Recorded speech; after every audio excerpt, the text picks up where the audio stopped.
ជំរាបសួរពុកម៉ែបងប្អូនទាំងអស់គ្នាថ្ងៃនេះដែរផ្ទះខ្ញុំធ្វើទឹកញៀនហូបជាមួយនឹងសាច់ជ្រូក3ជាន់ជាទូទៅបងប្អូនធ្លាប់តែធ្វើទឹកញៀនហូបជាមួយនឹងសាច់ឆៅមែនអត់តែ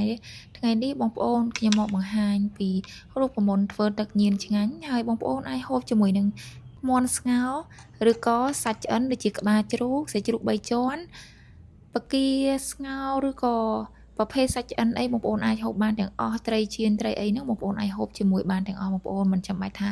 យើងហូបតែជាមួយនឹងត្រីឆៅនោះទេអញ្ចឹងសម្រាប់វិធីធ្វើទឹកញៀនរបស់ខាងផ្ទះនាងខ្ញុំគឺងាយស្រួលមែនតើហ្នឹងហើយហើយរសជាតិវិញគឺថាអូយអាចយកទៅធ្វើលក់ក៏បានដែរបងប្អូនសម្រាប់គ្រឿងផ្សំមានគល់ស្លឹកគ្រៃហាន់ជាមួយនឹងរំដេងហាន់ហើយជាមួយនឹងខ្ទឹមសម្ទេសខៀវជាមួយនឹងម្ទេសក្រហមហឹលតិចហឹលច្រើនបងប្អូនដាក់តាមការចូលចិត្តណាសាច់ជ្រូក3ជាន់នេះខ្ញុំស្ងោររួចជាស្រេចទៅហើយហាន់ជាដុំមកល្មមកុំឲ្យស្ដើងពេកកុំឲ្យក្រាស់ពេកនេះយើងងាកមកធ្វើជាមួយនឹងទឹកញៀនគឺបងប្អូនបុកម្ទេសខ្ទឹមគល់ស្លឹកគ្រៃជាមួយរំដេងបងប្អូនប្រើរំដេងគល់ស្លឹកគ្រៃកុំឲ្យច្រើនពេកដោយសារតែយើងហូបជាមួយនឹងសាច់ឆ្អិនដល់ពេលយើងដាក់ច្រើនពេកខ្លាចវាស្កាត់អត់សូវឆ្ងាញ់ទេតែបើសិនជាបងប្អូនញ៉ាំជាមួយសាច់ឆៅបងប្អូនអាចដាក់ច្រើនទៅដើម្បីកាត់ក្លិនស័ក្តិសមជាមួយនឹងការហូបរបស់ឆៅអញ្ចឹងណាហើយបន្តមកទៀតគ្រឿងផ្សំមានប៊ីចេងស្ករសម្សៅស៊ុបអំបិលសម្រាប់ទឹកត្រីគឺយើងអត់ប្រើទេណាបងប្អូនយើងប្រើតែអំបិលទេ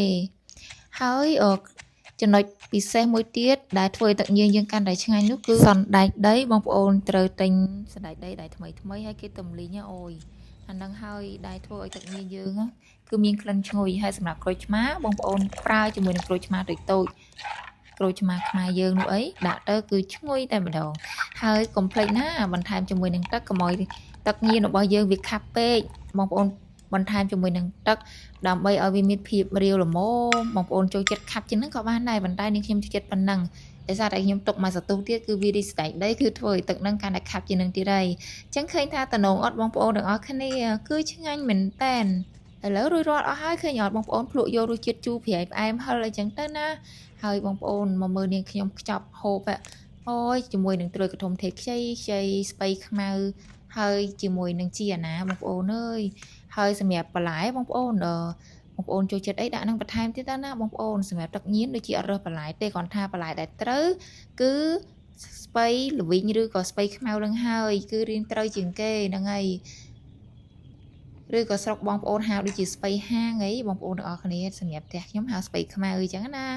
កំហបបំពងនេះបើបានធ្វើខ្លួនឯងទៀតរឹតតែអេហ្មងតែនេះខ្ញុំទិញគេស្រាប់អូយតំណងបងប្អូននេះឃើញហើយចង់ហូបម្ដងទៀតទេនេះបងប្អូនឃើញថាតំណងជួយ comment ម្នាក់មួយផងណាអរគុណបងប្អូនដែលបានតាមដានមើលវីដេអូនេះខ្ញុំរហូតដល់ចប់អរគុណតំណងមែនតែម្ដង complete ធ្វើហូបទាំងអស់គ្នាណា